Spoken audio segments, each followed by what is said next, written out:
நமக்கு சித்தம் கொள்ளுகிற ஒரு திறனை கர்த்தர் கொடுத்திருக்கிறார். தீர்மானிக்கக்கூடிய திறனை.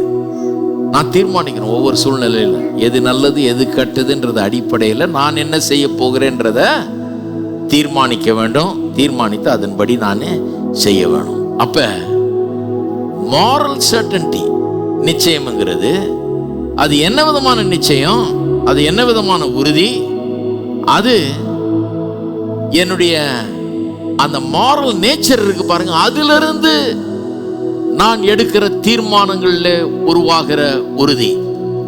அப்படிப்பட்ட உள்ளம், அப்படிப்பட்ட குணம், அப்படிப்பட்ட ஒரு மனுஷன் நான். மாரல் நேச்சருடைய மனுஷன். எது நல்லது எது கெட்டதுன்றது எனக்கு தெரியுது, விளங்குது. அதன் அடிப்படையில் வாழுகிறவன். அதன் அடிப்படையில் நான் தீர்மானங்கள் எடுக்கிறேன் பாருங்க. அதன் அடிப்படையில் சில நிச்சயங்கள் எனக்கு உண்டாகிறது. ஒரு உதாரணம் சொன்னா விளங்கும் இது நல்லா. ஒரு ஆள் சொல்றாருன்னு வச்சுக்கோங்க, ஒரு நல்ல விசுவாசின்னு நினைக்கிறீங்க.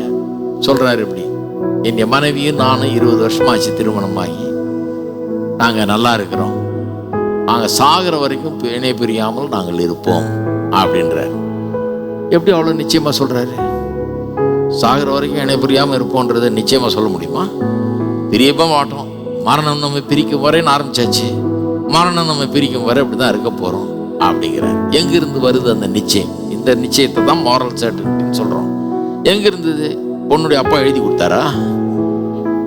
நான் கேரண்டி கொடுக்குறேன், உனக்கு பண்ணிக்கோ, சாகிற வரைக்கும் உன்னை விட்டு பிரிய மாட்டாள் அப்படின்னு எழுதி கொடுத்தாரா? கிடையாது. இல்லை மாப்பிள்ளை அப்பா எழுதி கொடுத்தாரா? கிடையாது. எப்படிங்க இவர் சொல்லலாம் மரணம் வர்ற வரைக்கும் நாங்கள் பிரியவே மாட்டோன்னு? இவ்வளவு நிச்சயம் இவருக்கு எங்கேருந்து வந்தது? இதுக்கு பேர் தான் மாரல் சர்டன்டி. எங்கேருந்து வந்தது? இவருக்கு அவருடைய குணத்திலிருந்து வருது, அவருடைய சித்தத்திலிருந்து வருது. தீர்மானிக்கக்கூடிய திறன் எங்கிருந்து தீர்மானிச்சாரு? எங்கிருந்து இந்த குணம் வந்தது? முதலாவது தேவனுடைய சாயல்ல அவர் உருவாக்கப்பட்டிருக்கிறார். இவர் விசுவாசியா இருக்கார். விசுவாசியா இல்லாதவங்க கூட சொல்றேன், கடவுளுடைய சாயல்ல உண்டாக்கப்பட்டவன் தானே.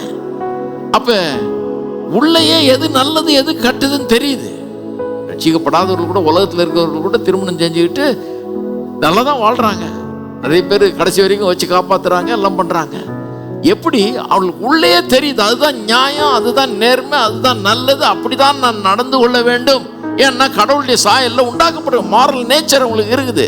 அவருடைய இயல்பே அந்த மாதிரி இருக்குது. ஏன்னா கடவுளுடைய சாயல்ல உண்டாக்கப்பட்டதுனால அப்படி இருக்குது. அது மட்டும் இல்லாமல் ஒரு விசுவாசியா இருக்கிறதுனால கடவுளுடைய சித்தம் நல்லா தெரியுது.